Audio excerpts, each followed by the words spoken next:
BEd में final lesson in criticism के topics के अंतर्गत आज मैं ज्योग्राफी का पिटारा लेके हाजिर हुआ हूँ।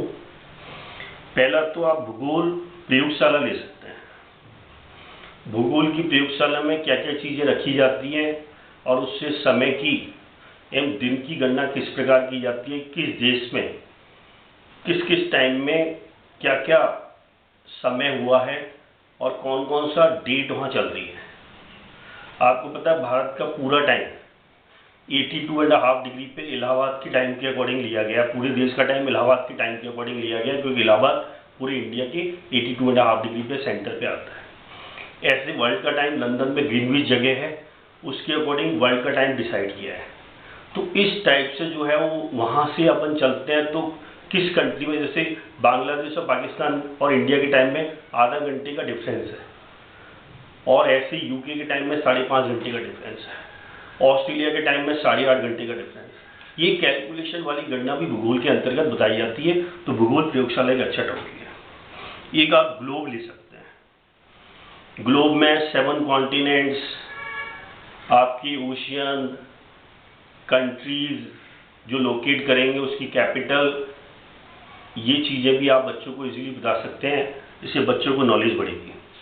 एक पैंजिया ले सकते हैं। बहुत टाइम पहले जितने भी 7 कॉन्टिनेंट्स थे ये आपस में एक दूसरे से जुड़े हुए थे। धीरे धीरे करके फिर इनमें जो इकोलॉजिकल क्राइसिस आया उसकी वजह से 7 कॉन्टिनेंट्स अलग अलग हो गए। तो ये कॉन्सेप्ट भी एक अच्छा कॉन्सेप्ट है। आप पैंजिया टॉपिक ले सकते हैं। एक टाइप्स ऑफ सॉइल, मिट्टी और मिट्टी के प्रकार। हमारे देश में अलग अलग टाइप की मिट्टी है।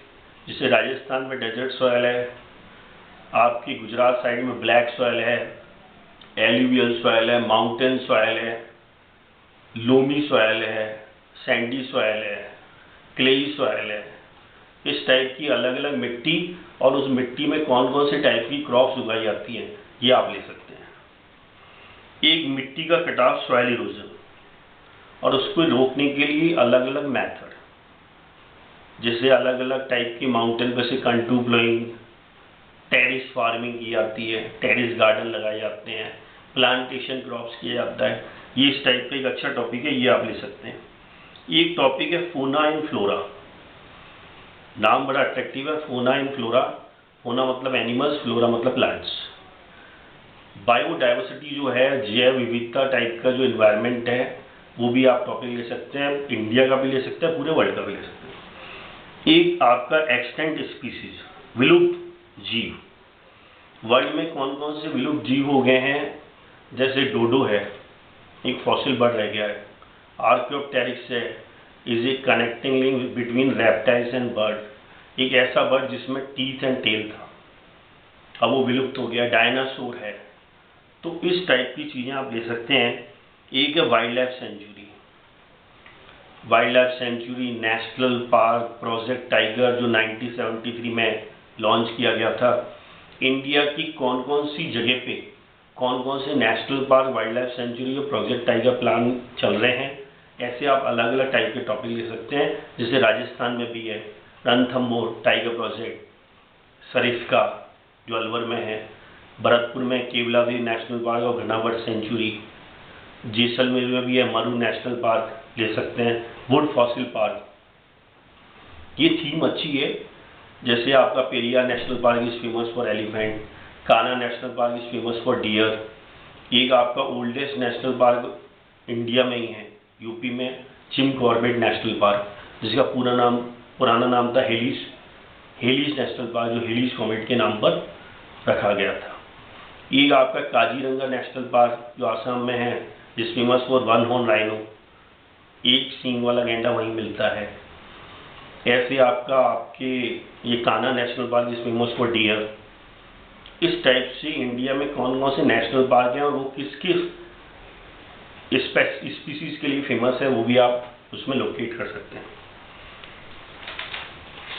इसमें एक आपका सुंदरबन, वर्ल्ड का सबसे बड़ा डेल्टा है सुंदरबन, जो गंगा की डिस्ट्रीब्यूटरीज और ट्राइब्यूटरीज है उनसे मिलकर सुंदरबन डेल्टा बना है। वो सुंदरबन भी एक अच्छा टॉपिक है, वो भी ले सकते हैं, जो बंगाल साइड में बंगाल और यूपी का जो साइड वाला पार्ट है उसमें सुंदरबन डेल्टा है। एक पूरा भारत भूगोल के अकॉर्डिंग बता सकते हैं कि भारत का जो है नॉर्थ साउथ और ईस्ट वेस्ट वो कहाँ से कहाँ तक है। जैसे last point of India is Indira point, तो ये चीज़ें बच्चों को क्या नॉलेज बढ़ाएंगी। एक आप राजस्थान का भी ले सकते हैं, वही नॉर्थ साउथ और ईस्ट वेस्ट, राजस्थान की कौन कौन सी लोकेशन है, किस किस लैटीट्यूड और लॉन्गिट्यूड पर है, ये भी आप बच्चों को बता सकते हैं। और कौन कौन से डिस्ट्रिक्ट आते हैं इस जगह पे।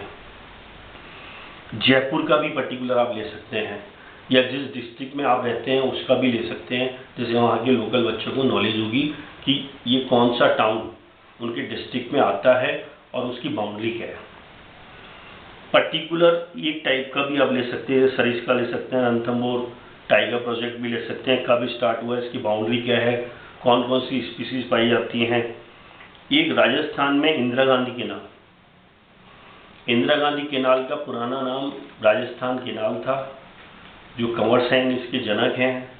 और ये आपका पंजाब में सतलुज रिवर इसका स्टार्टिंग है, जो हरी के बैराज है। फिर ये राजस्थान में एंटर होती है हनुमानगढ़ गंगानगर, और ये आपका बाड़मेर जैसलमेर साइड जोधपुर है, इसको उन्होंने हरा भरा किया है। तो ये इंदिरा गांधी केनाल भी एक अच्छा टॉपिक है। पर आपको जो भी इसमें कंटेंट डालने हैं वो ज्योग्राफी के अकॉर्डिंग डालने हैं, अदरवाइज ये हिस्ट्री भी हो सकता है। गंगा भी ले सकते हैं आप, गंगा का सोर्स क्या है गंगोत्री, और ये अलग अलग राज्य में इसका नाम अलग अलग है।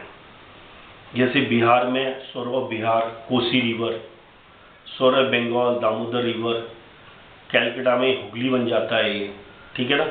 और जो आपका प्रयाग है वहाँ गंगा यमुना सरस्वती का संगम होता है। तो ये आप चीज़ें ना बच्चों को बताएंगे, बड़ा इंटरेस्टिंग होगा। ये राजस्थान की गंगा, ये भी आप ले सकते हैं। लूनी रिवर जो राजस्थान की गंगा है, जो अजमेर साइड में फ्लो करती है, ये भी एक अच्छा टॉपिक है। राजस्थान की गंगा नाम दे सकते हैं इस टॉपिक को। बीसलपुर डैम, बीसलपुर डैम एक अच्छा टॉपिक है। राजस्थान में ज़्यादातर एरियाज में जो पानी की सप्लाई होती है, पीने के पानी की सप्लाई होती है, वो बीसलपुर डैम से होती है। जो बीसलपुर डैम देवली में स्थित है, टोंक डिस्ट्रिक्ट में आता है। आप बता सकते हैं कि टोंक से चलता है और ये कहाँ कहाँ इसकी पानी की सप्लाई होती है, तो आप ज्योग्राफी के अकॉर्डिंग इसको लोगे। एक आप क्रॉप सीजन, रबी है खरीफ है, और एक बीच में दोनों के बीच के गैप में जायद क्रॉप लगती है। कौन कौन सी क्रॉप सीजन में कौन कौन सी फसल होती है, ये भी आप ले सकते हैं, ये भी अच्छा टॉपिक है। एक हरित क्रांति ले सकते हैं, green revolution, bumper production of wheat during 1960 to 1970। पूरे वर्ल्ड में नॉर्मन बोरलैग ने इंट्रोड्यूस किया था और इंडिया में MS स्वामीनाथन ने इंट्रोड्यूस किया था। तो आप बता सकते हैं ग्रीन रिवॉल्यूशन में कौन कौन सी पर्टिकुलर वेराइटीज़ में इंडिया इंडिपेंडेंट हुआ था और बाहर भी उसने एक्सपोर्ट करना चालू कर दिया था। इंटेंसिव फार्मिंग भी ले सकते हैं, ये भी एक अच्छा टॉपिक है। एक गोल्डन फाइबर्स ले सकते हैं, जूट, गोल्डन फाइबर्स के नाम से मशहूर है जूट। इसका प्रोडक्शन कहाँ कहाँ होता है, किस एरियाज में होता है। तो आप ये इस टाइप के आप टॉपिक सेलेक्ट कर सकते हैं। इसके आप इसको डाइवर्सिफाइड भी कर सकते हैं, इसकी सब थीम भी ले सकते हैं। डेफिनेटली आपको मेरा टॉपिक पसंद आया होगा। आप प्लीज़ लाइक करिए, शेयर करिए, सब्सक्राइब करिए, और ही बच्चों को सजेस्ट करिए कि मेरा वीडियो देखें और बेनिफिट उठाएं। Thank you very much, God bless you.